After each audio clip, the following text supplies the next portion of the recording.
வாழ்க்கையே ரொம்ப நெருக்கடியில் இருக்குது. யாராவது மகிழ்ச்சியாக இருக்குமா சொல்லுங்கள்? இன்றைக்கி எல்லாருமே நல்ல ட்ரெஸ் பண்ணியிருக்கோம், பவுடர் போட்டிருக்கோம், சிரிச்சுக்கிட்டு இருக்கோம், சந்தோஷமாக இருக்கிற மாதிரி இருக்கும். ஆனால் எல்லார் மனசுக்குள்ளேயும் ஏதோ ஒரு துயரம் இருக்குதா இல்லையா?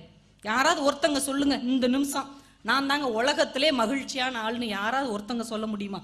இந்த பசங்க கூட சொல்ல முடியாது. ஏன்னா நாளைக்கு அவன் ஸ்கூலுக்கு போகணும். யூனிஃபார்ம் எங்கே கிடக்குன்னு தெரியாது, சாக்ஸ் எங்கே கிடைக்குன்னு தெரியாது, டிஃபன் பாக்ஸ் எங்கே கிடக்குன்னு தெரியாது, புக்கே எங்கே கிடக்குன்னு தெரியாது.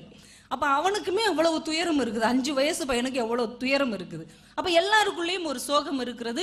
நம்ம வாழுகிற வாழ்க்கையும் அப்படித்தான் இருக்குது. பேப்பர் எடுத்து பார்த்தா மனுஷன் நிம்மதியாக வாழ முடியுமாயா? காலையில் 6 மணிக்கு பேப்பர் படிச்சுட்டு நிம்மதியாக வாழ முடியுமா?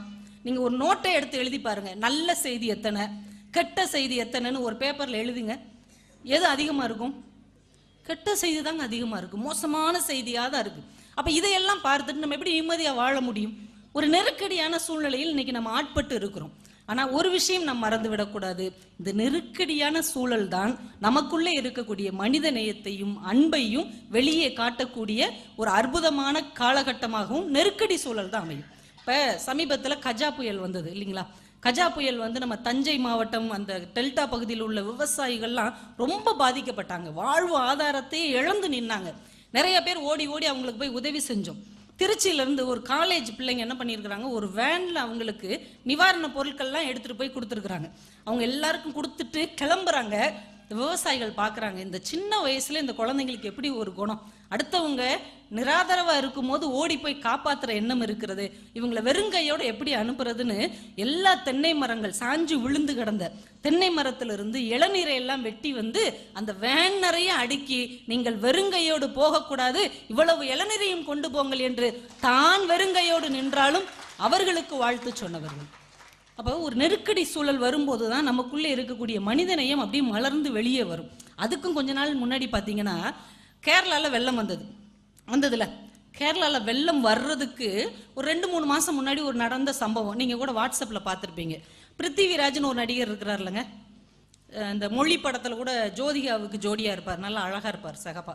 அவருடைய அம்மா, அவங்க பாரம்பரியமாகவே பணக்காரங்க போல, அவங்க அம்மா, அந்த நடிகருடைய அம்மா லம்போகினின்னு ஒரு கார் வாங்கியிருக்கிறாங்க. அந்த காருடைய ரேட்டு 1.25 கோடியாம். லம்போகினிங்கிற அந்த காரை வாங்கி கேரளாவில் ஓட்டி பார்த்துருக்காங்க. அந்த ரோட்டில் அது ஓட்டுறது சிரமமாக இருந்திருக்கு. ஏன்னா அந்த மாதிரி விலை உயர்ந்த காரெல்லாம் வெளிநாட்டில் ஓட்டுறதுக்கு தான் நல்லா இருக்கும், நம்ம ஊர் ரோடெல்லாம் சரியாக இருக்காது. உடனே அந்த அம்மா என்ன பண்ணியிருக்காங்க, எம்எல்ஏ எம்பிட்ட எல்லாம் போய் கம்ப்ளைண்ட் பண்ணியிருக்காங்க. என்ன ரோடு வச்சிருக்கிற நீ, 1.25 கோடிக்கு நான் கார் வாங்கிட்டு வந்திருக்கிறேன், அதை ஓட்ட முடியல, ரோடெல்லாம் ஒழுங்காக போடு அப்படின்னு கம்ப்ளைண்ட் பண்ணிட்டு வீட்டுக்கு வந்துட்டாங்க. 2 மாதம் கழிச்சு வெள்ளம் வந்துருச்சு. இப்போ வந்த வெள்ளத்துக்கு லம்போகினி தெரியுமா, டிவிஎஸ் 50 தெரியுமா, ஓட்ட சைக்கிள் தெரியுமா, அது எல்லாத்தையும் வாரி சுருட்டி அள்ளி கொண்டு போயிடுச்சு.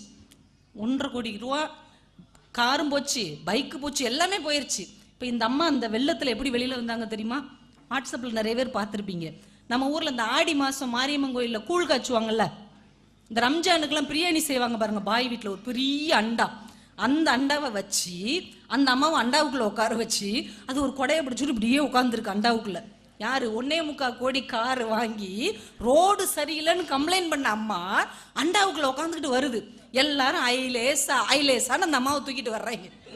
அப்போ ஒரு நெருக்கடி காலம் வரும்போது தான், ஒரு இயற்கையின் சீற்றம் வரும்போது தான் நம்மிடம் இருக்கிற பணம் ஒன்றும் செய்ய முடியாது, சுற்றி இருக்கிற உறவும் நட்பும் மட்டும்தான் நிலைத்து நிற்கும் என்கின்ற உண்மையை அது விளக்கி சொன்னார்.